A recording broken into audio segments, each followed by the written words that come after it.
President Joe Biden has tasked Vice President Kamala Harris with negotiating with terrorists for the release of hostages.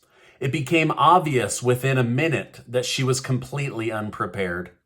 Donald Trump's New York trial has proven that he is innocent, yet the judge says there are other reasons that he could still be in trouble and be fined massive amounts of money. Senator Dick Durbin and others worked tirelessly to block Senator Marsha Blackburn from revealing Jeffrey Epstein's co-conspirator Black Book, and NATO says the world should be prepared for bad news in Ukraine. Thank you so much for liking and sharing these videos. It really helps me out, so thank you so much. If you couldn't tell, I'm back from Phoenix and I'm back in my office. All right, just after the historic decision was made to remove former House Representative George Santos from office, Representative Nancy Pelosi has called him a coward for leaving the chamber before the vote was finalized. She stated, "This is a very serious matter to uphold the dignity and respect of the House of Representatives. He has not, and he did not today, by not even showing up and being a coward." What did you expect? He's a liar. Get him out. My gosh, who cares? All right. Former President Donald Trump's legal team has seemingly proved that there were no victims involved regarding this New York trial for $250 million for fraud.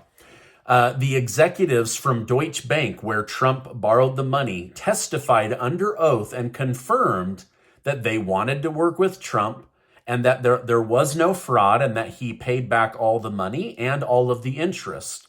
In response to this, Judge Arthur Engoron didn't seem convinced and stated, "I would point out that the mere fact that the lenders are happy doesn't mean that the statute wasn't violated and doesn't mean that other statutes weren't violated." So the case against Trump continues as the state of New York seeks to basically disassemble the Trump Corporation and fine the former president $250 million. Remember, nobody was hurt.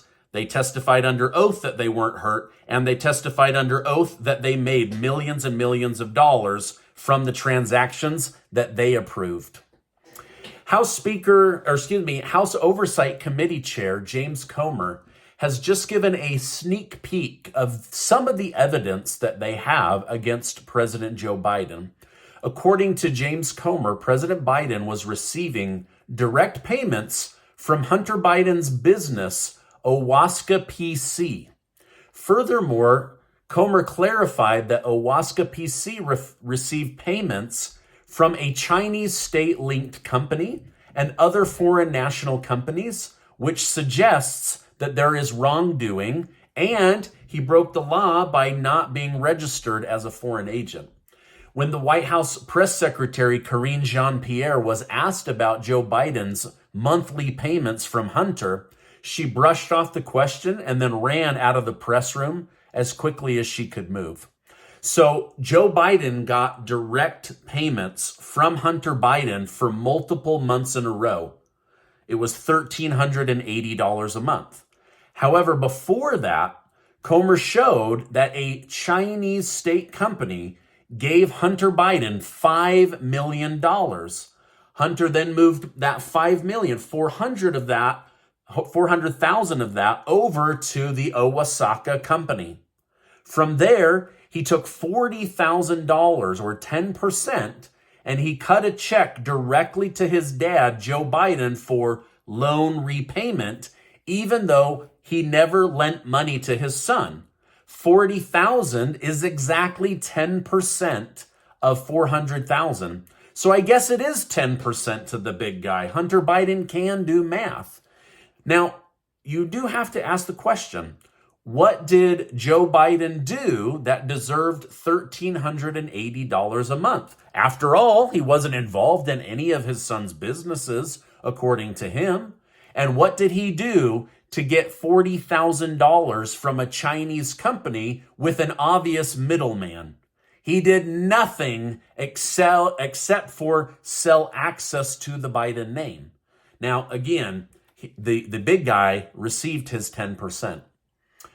Late last week, Senator Marsha Blackburn of Tennessee submitted a bill to release Jeffrey Epstein's Black Book contact book to the public. However, Democrats in high authority blocked the bill.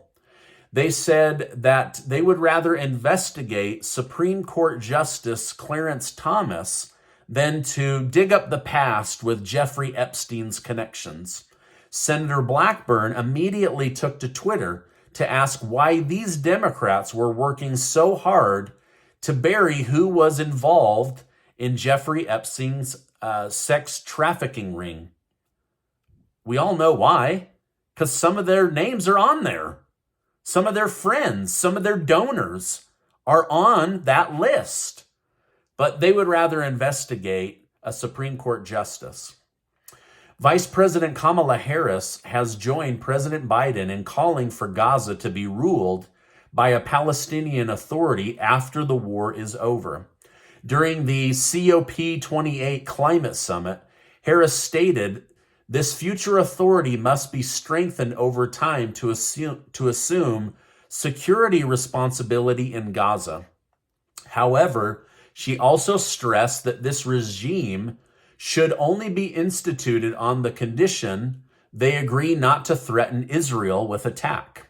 While America is willing to trust a Palestinian Authority, Prime Minister Benjamin Netanyahu has made it clear that he is not. So basically, they want to install a new government and use democracy, if that's even the right word, to remove Hamas from government and free the Palestinian people. Sounds really good on paper, but it's harder than you think. Now, Kamala Harris was then asked to explain in detail the two-state solution and how that would work, to which she responded, "We haven't talked about that." So you're sent over as the head of this idea, and you don't know what they're talking about. You haven't brainstormed anything. You haven't talked about. You don't know anything about it. I mean, this showed within 1 minute that she didn't know what she was talking about, and that President Biden had set her up. He had tasked her with something that she literally knew nothing about. So either Joe Biden is letting Kamala Harris be the fall guy, or he genuinely believes that she's the best person when it comes to negotiating with terrorists, setting up a two-state solution, getting somebody in power, removing Hamas. Kamala Harris is your best option? Now, she found herself smack dab in the middle of hostage negotiations and trying to keep the Arab world from attacking Israel. She literally walked into a trap. No idea how to do this. No skills, no connection, no knowledge. I mean, she's in big trouble. But, did Biden do this on purpose? Are they trying to make her look bad before the election? Either way, it's scary. Like, this is the best person we have to negotiate the release of our hostages from a terrorist organization? Pretty scary. Now, while she was there, she committed $3 billion in American taxpayer money to help other countries improve their climate change efforts. So we're now paying for other countries to get the benefit of America. This is kind of starting to sound like NATO. So we can't fix our border. We can't help our veterans. We don't help our seniors. The people in Hawaii are given $700 per family, but we can give $3 billion to another country to make sure that they do a good job on climate change. Meanwhile, China is the world's biggest polluter. However, I do want to hear from you. Do you think Kamala Harris is the right person to be negotiating with Qatar and Hamas and Iran and Lebanon? Let me know your thoughts down below. All right, now to drive home the point to Kamala Harris, Netanyahu gave a heartwarming speech where he claimed the recent hostage pause was only made possible because of the ceasefire he gave permission for. He stated, Whoever saves one life saved the entire world. Last week, we rescued many worlds. We returned 110 souls to Israel. In regards to this disagreement with Biden and Harris about a two-state solution and the United States determining who would run Palestine, Netanyahu said, ultimately, this is our war. Ultimately, we have to make the decisions. Ultimately, we do make the decisions. We try and often succeed in convincing our American friends. I hope and believe that this will be the case in the future. So basically, Israel is going to do whatever they want. And America, you can support us or you can walk away from us. Now, while the Biden administration is split with Israel regarding the post-war action, they still maintain that Israel has the right to defend herself. National Security spokesman John Kirby stated they, Israel, have every right and responsibility to go after the terrorist group that perpetrated these attacks. And we do the same thing. Any nation would. I personally think the only difference here is that we aren't under attack and Israel is. So obviously Israel isn't going to just sit around and do nothing. But the United States is right in trying to have some kind of safe zone, protect South Gaza, figure out how to get humanitarian aid in and out of the country. But other than that, this is Israel's war, and they're going to have to decide what to do. They're also going to have to deal with the consequences of what they end up doing.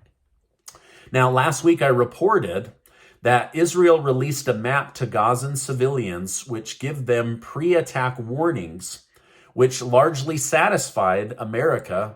Now, Israel has started their descent into southern Gaza, reportedly surprising Hamas.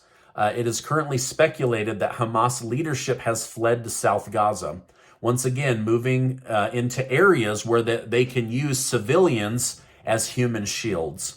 But with the high support of Hamas from Gaza's civilians, Israel's invasion risks bolstering Hamas support even higher. U.S. Defense Secretary Lloyd Austin warned of this by stating that careless attacks on Hamas could lead to Israel's strategic defeat.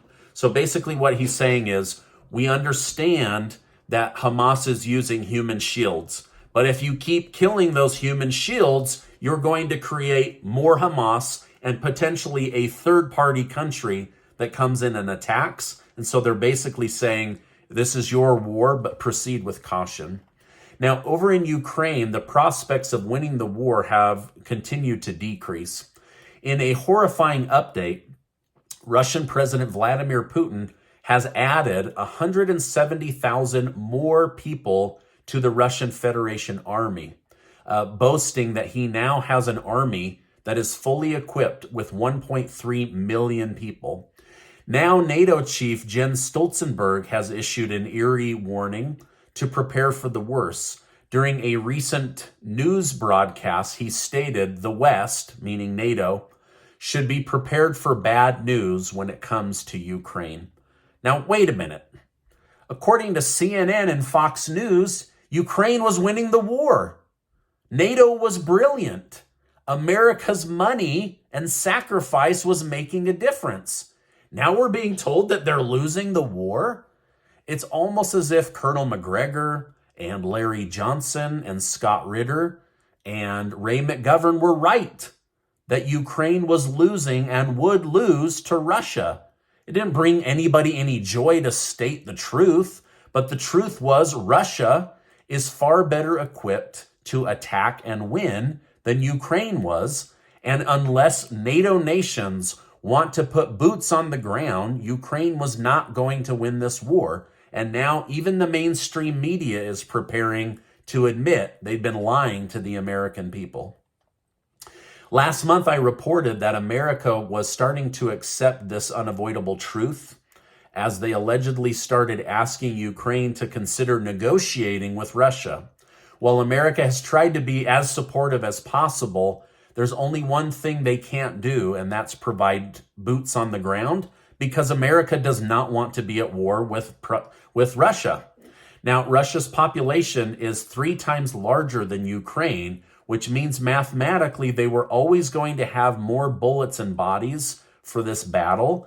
But with NATO behind them, Ukraine felt they had a chance, and they did fight valiantly. I was shocked at how well they fought and defended themselves, and those people are brave, and it's very commendable. But now, this is a humanitarian crisis.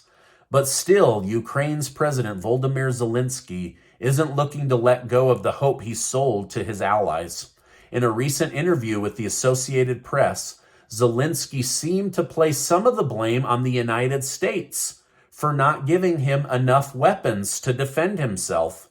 He stated, "There is not enough power to achieve the desired result faster, but this does not mean that we should give up, that we have to surrender." So he's going to continue to throw bodies at this war, and America is going to allow it. It's really sad. I hate covering all these war topics. Now, before you go, please let me remind you that you are amazing. Please give this video a like, hit that subscribe button, check out this video and also this video. Thanks so much. See you next time.